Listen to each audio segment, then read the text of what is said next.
And చాలామంది cricketers ఉన్నారు కదా ఇప్పుడు. సో వాళ్ళని ఇప్పటి వరకు నువ్వు మీట్ అయిన వాళ్ళలో నీకు బెస్ట్ సజెషన్స్ ఎవరు ఇచ్చారు?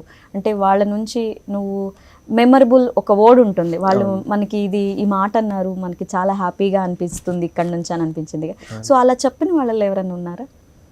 అలా చెప్పిన వాటిలో విరాట్ కోహ్లీ. నాకు అప్పుడు దాకా తెలీదు వికెట్ పడినప్పుడు నేను ఎలా ఎలా రియాక్ట్ అవ్వాలో.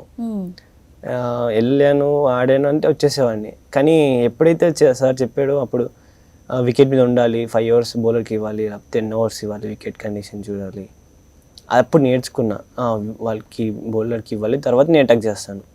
అప్పుడు నేర్చుకున్న తర్వాత నేను అది సెమీఫైనల్స్, ఫైనల్స్ అదే ఇంప్లిమెంట్ చేశాను. అది సక్సెస్ వచ్చింది నాకు. ఇంకా అదే చేస్తూ ఉంటాను ముందు ముందు కూడా. సో ఇప్పటి వరకు అన్ని హ్యాపీ మూమెంట్స్ గురించి షేర్ చేసుకున్నాం కదా, ఏదైనా చిన్న ఇన్సిడెంట్ ఏదైనా నీకు హర్టింగ్ అనిపించిందా? ఇలా ఆడుంటే బాగుండేది లేకపోతే? కోవిడ్ టైంలో విజయ్ హజారే జరుగుతుంది, సయ్యద్ ముస్తక్ అలీ జరిగింది ప్రాబుల్స్. అది మన ఆంధ్రాలో ప్రాబుల్స్ జరుగుతుంటే సయ్యద్ ముస్తక్ అలీలో స్కోర్ కొట్టలేదు.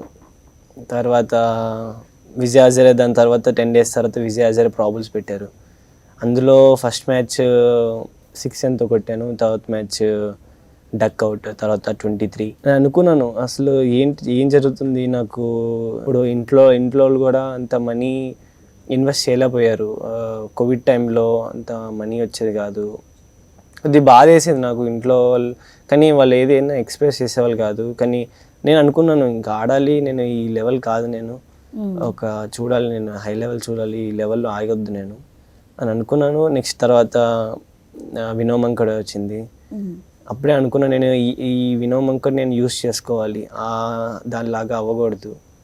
అది అవుతే నాకు ఇంకా బాధ వస్తుంది. తీసుకొని నేను ఇందులో మంచి పర్ఫార్మెన్స్ చేశాను. అట్లా నేను ఇదే అనుకున్నాను. అప్పటి నుంచి ప్రతి సిరీస్లో ఒక 3 matches ఉంటాయి. సిరీస్ అంటే 3-4 matches. ప్రతి సిరీస్లో నేను 200s కానీ ఒక 100 కానీ కంపల్సరీగా ఉండాలి. నా అప్పుడే నేను తెలుస్తాను, ఒక ఇండియా నుంచి ఇట్లా రషీద్ ఉన్నారని నేను తెలుస్తాను. అప్పుడే అనుకున్నాను నేను. గ్రేట్.